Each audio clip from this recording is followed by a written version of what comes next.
Supriyadi peternak kambing Etawa yang sukses di Desa Karangrejo. Siapa yang tidak mengenal kambing, hewan mamalia yang suka makan rumput ini sudah berabad hidup berdampingan dengan manusia. Warga yang tinggal di desa lebih memilih berternak kambing dari hewan ternak lainnya. Karena memelihara kambing sangat mudah, dan tidak repot untuk memberi pakannya, cukup manfaatkan tumbuhan di sekitar. Penghasilannya juga menjanjikan. Selain bertani, beternak kambing adalah salah satu pilihan warga yang tinggal di desa.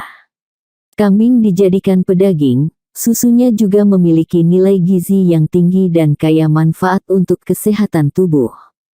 Kotoran kambing juga bernilai ekonomis yang cukup tinggi, kotoran padat dan urinnya bisa diolah menjadi pupuk organik. Jadi tidak heran warga di desa melakoni menjadi peternak kambing. Dari hasil ternak, warga dapat menutupi biaya hidup sehari-hari. Seperti Supriyadi 50 tahun, warga Nagori Karangrejo Kabupaten Simalungun Sumatera Utara ini, salah satu peternak kambing Etawa yang sukses melakoni pekerjaan sebagai peternak kambing Etawa di desanya. Berawal membeli sepasang anak kambing Etawa, dipeliharanya dalam kurun waktu 5 tahun sudah berkembang menjadi 30 ekor induk. Ketika Intai New TV menyambangi di lokasi ternaknya, Supriyadi berbagi pengalaman cara berternak kambing Etawa yang baik. Dari memberi pakan dan merawat kambing sampai menghasilkan. Menurut Supriyadi, beternak kambing Etawa cukup membangun kandang yang bagus dan steril tidak asal-asalan, supaya bau kotoran tidak menyebar luas ke tetangga. Untuk meredam bau kotoran kambing, kata Supriyadi, tidak cukup dengan kandang yang bagus, kambing diberi pakan yang difermentasi, ujar Supriyadi. Supriyadi pun memaparkan bagaimana berternak yang baik, dari mengolah pakan kambing sampai memanfaatkan tumbuhan sekitar untuk diolah jadi pakan. Kebersihan kandang sangat perlu, agar kambing tetap sehat, kandang harus dibersihkan setiap hari pagi dan petang, ujar Supriyadi.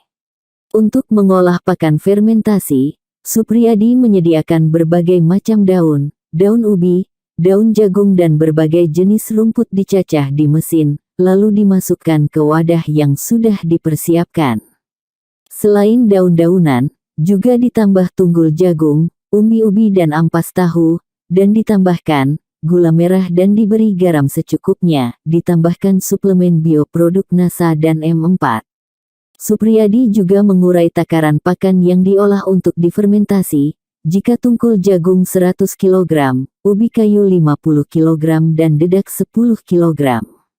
Boleh juga ampas tahu atau ampas ubi, ditambahkan gula pasir atau gula merah 1/4 kg serta garam yodium 1/4 kg. Selanjutnya gabungan bahan ini ditambahkan suplemen BioE dan M4 kimia olahan sendiri. Penyajian pakan yang dibutuhkan untuk 30 ekor kambing dibutuhkan 100 kg, rata-rata 5 kg tiap ekor, disajikan pagi dan petang. Supriyadi juga mengatakan, selain kambing dijadikan pedaging, setiap hari per ekor kambing induk menghasil 1 liter susu. Dari hasil perahan susu ini, untuk kebutuhan pakannya. Kita hanya dapat untung dari penjualan kambing setiap tahun, hari besar agama Islam Idul Adha, kata Supriyadi. Setiap hari besar Idul Adha, Supriyadi bisa menjual induk sebanyak 20 ekor, dengan harga per ekor 3 juta sampai 5 juta rupiah, sedang untuk satu anak kambing Etawa dijual seharga 1,5 juta per ekornya. Berikut petikan wawancara Intai New TV dengan Supriyadi. Sudah berapa lama Pak Supriyadi memelihara kambing Etawa ini? Kurang lebih sekitar 6 tahun.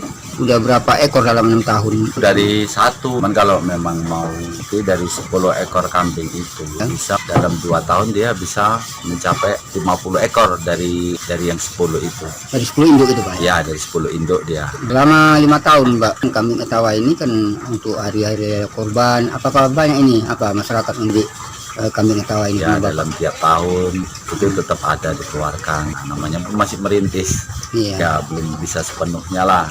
Ini kambing Pak katakan, bagaimana Bapak cara meredam bau kambing ini sekarang ini kan tak ada cium baunya. Bagaimana Bapak cara meredam bau kambing? Itu dari suplemennya yang kita buat. Boleh dibuat juga boleh beli. Kalau beli dia dari produk NASA atau HCS itu bisa. Ini saya buat sendiri aja dari buah-buahan. Apa Bahannya? Ya. Bahannya itu dari Yakult, lalu pepaya, Ya. dedak, lalu mulase. Jadi bagaimana Bapak cara mengadun itu sehingga menjadi bisa difermentasi itu apa Ya, ya? nah, kalau yang untuk diolah jadi fermentasi, Ya. dia misalnya bahan dasarnya dari rumput, Ya. ya kan, ataupun jerami ataupun tungkul jagung. Itu dalam 100 kilo itu ada campurannya biar dia berapa PK yang dibutuhkan untuk kambing breeding. Breeding itu bisa susu, bisa untuk anak. Jadi yang dibutuhkan dia 12 sampai paling tertinggi itu 16. Dan itu bahan dasarnya dia dari tungkul jagung 100 kilo, baru ditambah dedaknya 10 kilo, baru ampas tahunya 1 karung, baru ada campurannya gula merah boleh, gula putih juga boleh, baru dikasih suplemennya, dikasih garam. Nah, itulah untuk bahan fermentasinya. Berapa lama ini disimpan di dalam tong fermentasi ini? Nah, dia Baru kalau bisa untuk dikasih fermentasi yang dibuat dari tungkul jagung itu bisa sampai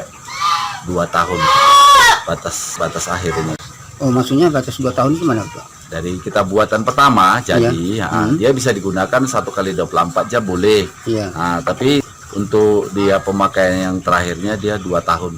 Nah, 2 tahun bisa Ya. bisa dipakai lagi. Ya. Jadi Pak, ini kan ada kotoran padatnya, ada urinnya, ini jual kemana ini?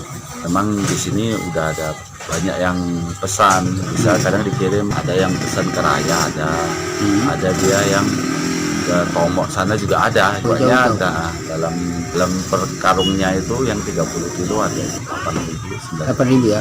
Jadi urinnya Pak? Urinnya juga bisa digunakan karena sementara belum banyak yang ngerti, Iya. ya dibuat gitu aja lah Mas ya. Kalau bisa diolah rupanya di pupuk urinnya. Dia bisa buat di kandungan jadi pupuk cair namanya NPK. Bahannya apa jadi campuran? Bahannya dia urin kambing atau kencingnya kambing dicampur air kelapa. Misalnya urinnya itu 100 liter, air kelapanya juga 100 liter. Dicampur gula sama suplemen itu juga gitu. Itu nanti setelah dia bisa pakai MA4 yang jenis untuk tanaman, dia jadinya menghasilkan NPK, cair. Mereka cair ya. Iya. Ini banyak induk nih Pak. Saya lihat kan ini gimana Pak? Di hari ini berapa kalau liter per sebulan? ekor kambingnya aja lah ya. Iya. Kalau per ekor kambingnya dia kalau setelah dia beranak, cepat-cepatnya dia 1,5 bulan, paling cepat itu 1,5 bulan itu bisa diperas. Jadi dalam perharinya itu tinggal tergantung model susunya yang kayak mana. Ada yang bisa menghasilkan 1 hari itu 1 ekor kambing 1 liter. 1 liter sebulan. Ada yang setengah liter. 30 induk ya. Ini berapa? Ini kurang lebih sekitar 30 induk. Jadi Pak, setiap hari besar Islam berapa ekor lah tuh Bapak bisa menjual kambing ini setiap tahunnya ya? Nah, itu tergantung. Kadang sebenarnya kalau kita dari mulai awal kita nernaknya dari mulai dia tidak dijual ya bisa mencapai 20 atau 30 ekor kambing Per tahun. per tahunnya yang bisa untuk kurban.